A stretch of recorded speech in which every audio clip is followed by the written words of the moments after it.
We're at the Cartagena residence, and we came out to assess upcoming repairs that we have scheduled.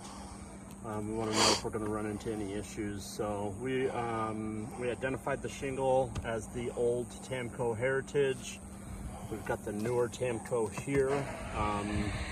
So we're going to remove this shingle, this wind damaged shingle, and replace it with the new Tamco and see if we run into any issues. So hold these tabs, get rid of them back down. First thing I'm going to do is get the fasteners undone, which are right along here, where this shingle is nailed into. And then there's going to be a second row of fasteners up here where this shingle is nailed in to the top of this shingle, right up here. So 2 rows of fasteners we need to break loose in order to get our shingle out and get a new shingle in without anything impeding it. So start by locating those fasteners.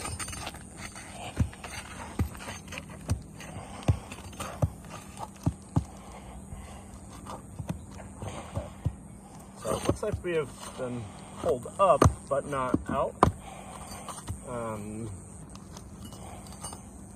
So we're gonna go on to the second row of fasteners. Before we do that, we need to break the bonding strip, which is right along this area, kind of like you see right here. So I'm gonna break that bonding strip for the 2 shingles that are above this one because they're installed in a staggered pattern.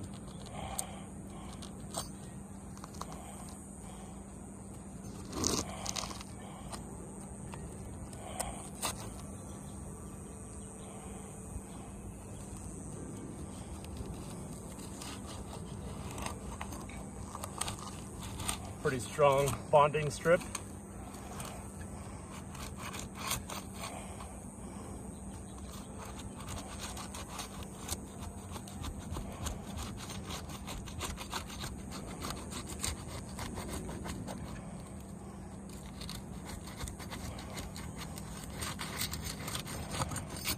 Okay, we've got that bonding strip undone. So now we can access the nails. So, actually gonna have to do a little piece of this shingle because it goes to the end here.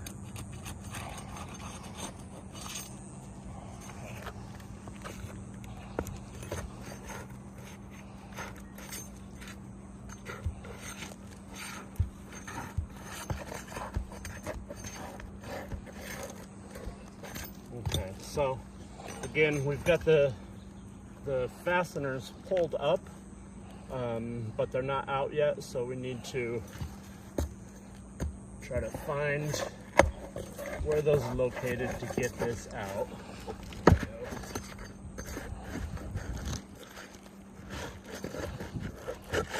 Shingle's delaminating on the way out because of its aging position. So we can see it's the Tamco shingle, and we can see one fastener came out, but the other ones are still in place. So let's work on getting those fasteners out of place first so that we can get our new one in.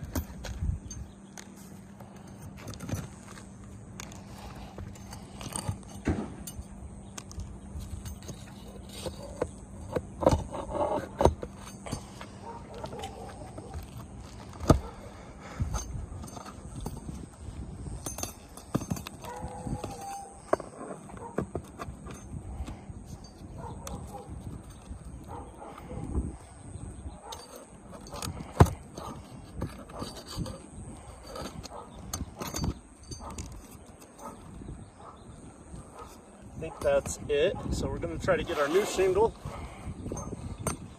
in place and see if anything's obstructing our way.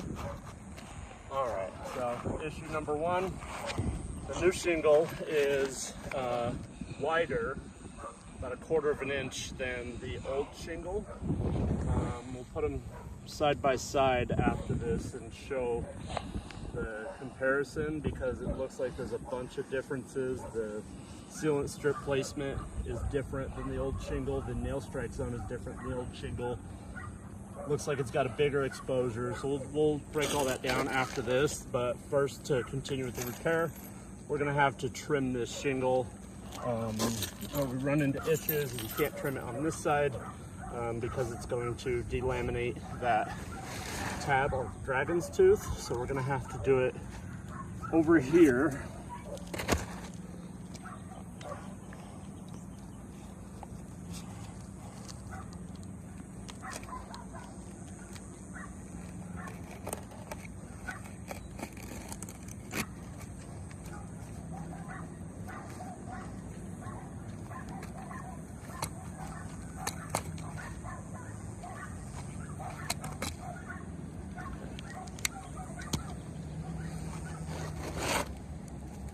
See if we can get that now. Okay, so something is impeding our way there. Let's try to find out what that is.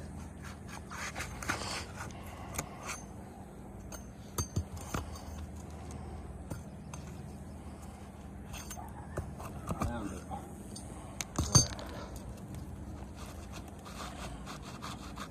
Looks like we're running into more resistance there. I'll do another nail.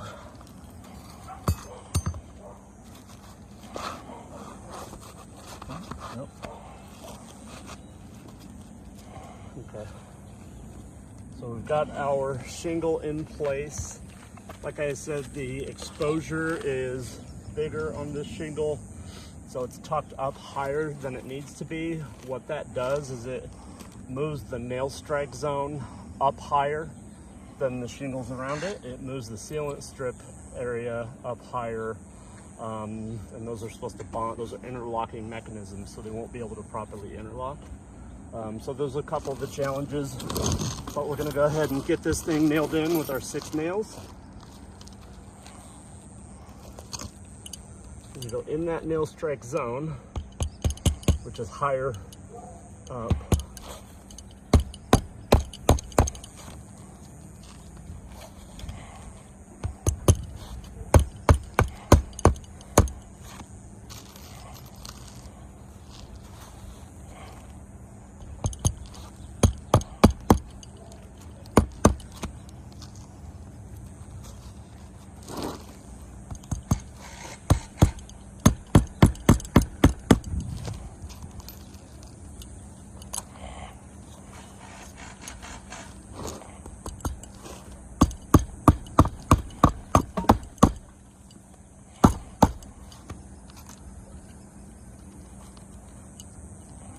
This last nail has to be 1 inch from the end. We don't quite have the clearance.